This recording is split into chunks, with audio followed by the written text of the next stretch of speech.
Right, so here's an EOC review on linear equations. Right, so recognize that linear equations are a straight line. Line R, if you're a pirate, linear. Right, so this is x and this is y. And x is our independent variable, and x and y is dependent upon x. Right, so let's say I have a straight line and it looks like this. Okay, we're going to call this B for line blue. Right, and the y value of B depends upon the x input. Right, so any y value I get gets derived from an x input. So the in that goes in, I get the y out for the coordinate points. Okay, so that is kind of like how functions work, right? Let's say I had another one. Say we'll call it line G, right? Line G for green, and it's also a function of x, where my y output is a function of my x input. Okay, well, you may notice some different things about these two lines. The point at which they cross the y-axis, known as the y-intercept, right, is there and there, right, are different. The point at which they cross the x-intercept, the x-axis, known as the x-intercept, are different. And one is sloping upward, one is sloping downward at a different rate. So like this one, maybe I even have a red one. We'll call this like r sub x. Okay, that one is like is a lot steeper. For every one change in x, there's a bigger change in y. Right. So there's different things, a way to describe these equations. So we're just going to call each one of these equations y. Y equals something. Okay, my y output of the equation equals something. Now there are one way, and I think the most valuable equation is in slope-intercept form,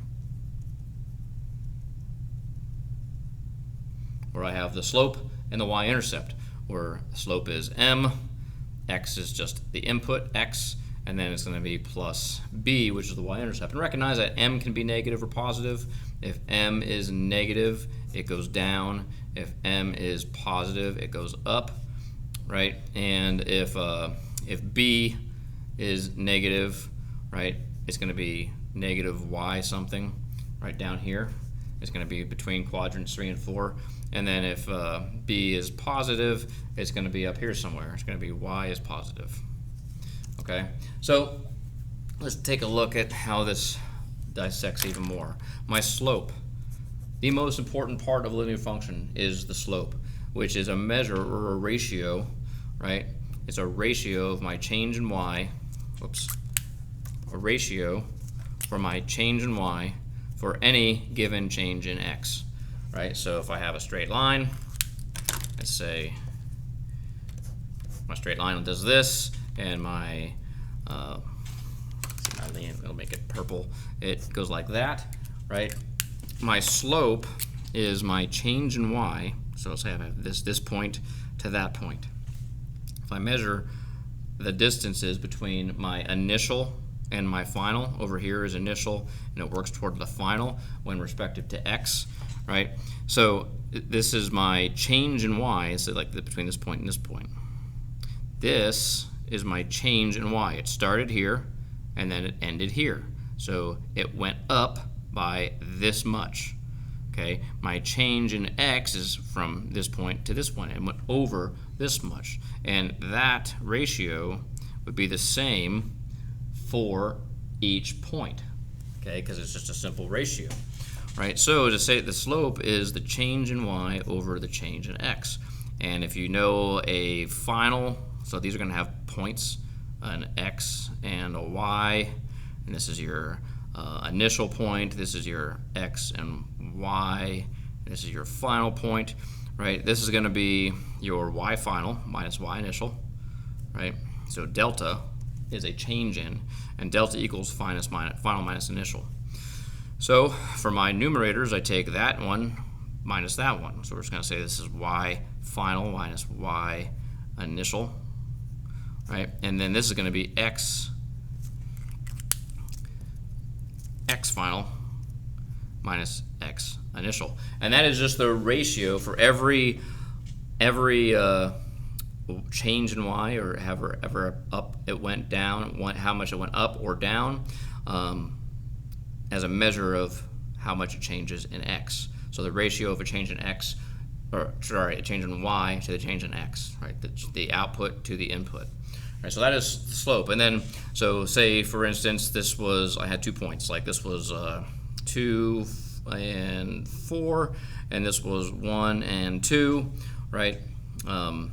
So my change in x, so my slope would be my final y, 4, minus my initial y, 2, divided by my final x, 2, minus my final I, which is 1. So this is going to be 4 divided by 1, correction, 2 divided by 1. So my slope is a 2. Okay, so that's slope. Right, and that's what you need to understand slope, and you need to know how to calculate that. So this equation that models this, and say it intercepted right here, we'll say that that value is like 0.5 or a half when x is 0. That's my y-intercept. So when that's the case, the b value is going to be 1/2. So my final equation is y equals 2x plus 1/2. If it was down here like this one, it might be like -2 minus a half, right? Because the slope is negative and it's going to be minus. So that's the slope-intercept form, okay? And so if you're given 2 points on the line, or the y-intercept, which is a point, the y-intercept, the x value is 0 with some value of y, the x-intercept, the y value is 0 with some value of x. Those are points. Okay, if you have the y-intercept or the x-intercept, or just 2 different points on the line, you can find the slope, or it gives you the slope. You can use y equals mx plus b as long as you know what the b value is. Okay, b can be positive or negative. Okay, but say for instance you are only given a point. Say the slope is -1/3, meaning that for every 1 change down, it went 3 to the right, because it's like -1 divided by 3. For every 1 change down, it went 3 to the right. Okay, so it would be like line like this. It went down 1 and then 3 to the right. Okay, it went down 1, so -1/3. Okay, so that's like the slope there, okay, of that line. All right, but say it had a slope of -1,3 and it goes through, like, I don't know, 0.4 comma -2, right? So here is 4 and -2, 4 comma -2. It looked like that, right? What would be the equation of this line? Okay, I don't know the y-intercept, but I know the point slope form because I have the point and I know the slope.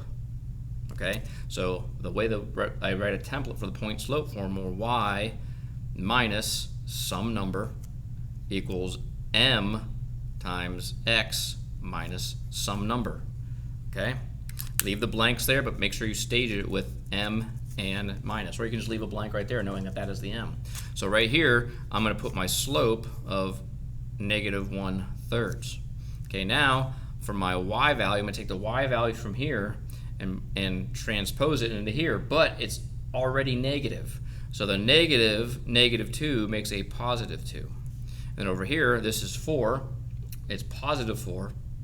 A minus a +4 is a -4. Right? So you stage this thing with a negative sign so that it reminds you to change it positive if it's negative. It reminds you to keep it negative if it's positive. X's are opposite. Remember, in equations, X's are opposite of what the points are. Okay? And in this case, so is the y. All right? So that is now my equation in point slope form. Right? But if I were to transform this into slope intercept, I already have the slope, but I need to find the y-intercept. So I just need to solve for y here. Okay, so y equals, right? But let's go ahead and clear the first parentheses. It's going to be y plus 2 because there's an invisible +1 right here. Right, and then I have to multiply everything into here. So it's going to be -1/3 x. Negative times negative is a plus 4/3, because -1/3 times -4 is +4/3. Now I'm going to subtract y from both sides. Okay, So it's going to be y equals negative 1/3 x. It's positive over here, so it's negative over here. So plus 4/3. And how many thirds? It's going to be minus. How many thirds is 2? Right? Well, this is going to be 6/3 is another way to write negative 2. Right? So you could calculate that if you wanted to, or you could just do 4/3 minus 6/3 or minus 2, and it would do the math for you. Either way, you get y equals negative 1/3 minus 2/3, because 4 minus 6 is 2, and it's minus 2/3. So right here is my y-intercept at negative 2/3. This is x, this is y. Right, so at negative 2/3, right there. Get rid of that. Okay, this is an arrow pointing to that point, and this is negative thirds. When y, that's my y-intercept. So if I plug in a 0, don't forget the x right there. If I plug in a 0 for x right here, when my x value is 0, that whole thing turns to 0, so, and this becomes negative y-thirds. So y equals negative 1/3 times 0 minus 2/3, so this is 0, and then so y equals negative 2/3 when x is 0. That is my y-intercept. Okay, well, what is this x-intercept? What's the x-intercept? Well, that x-intercept is when y is 0. So 0 equals negative 1/3 x minus 2/3. So to figure out what my x-intercept is, I put in a 0 for y, okay, and then I just solve. Bring the 2/3 to the other side. It makes it, it was negative, now it's positive. Now I have to multiply both sides by 3, or negative 3 rather, right? That's going to make that negative 3/3, which is 1, and then it's going to be times that times negative 3, so this is going to be negative 6/3, which is negative 2. So x equals negative 2. So right here, my x-intercept is that. Okay, now what if I wanted to put this as it was 0, or y equals, what was it, negative 1/3? Yeah, negative 1/3. Negative 1/3 x minus 2/3. All right, say I wanted to put this in standard form. ax plus by equals c. Right, and I need to get all my constants to the left. Right, so I'm going to move, or all my variable terms to the left. So I'm going to move that to the left, making it 1/3 x, or the same thing as x divided by 3, plus y equals negative 2/3. Now I need to multiply everything by that, because I don't want any fractions in my x or my y. Right, this is already 1, right, but this is 1/3 x. So in order to make 1/3 a 1, I need to multiply it by 3. But I can't just do it to that term. I need to do it to all terms in my equation. Right, so that's going to make it x, nope, just x. Right, and then that's going to make it 3 times y, which is 3y. And then negative 2/3 times 3 is negative 2. And there it is in standard form. Okay, so that is pretty much everything to do with linear equations, right, and how to do them. Maybe there's some more that I left out, but if you can do this, you are on solid ground. I hope that helps.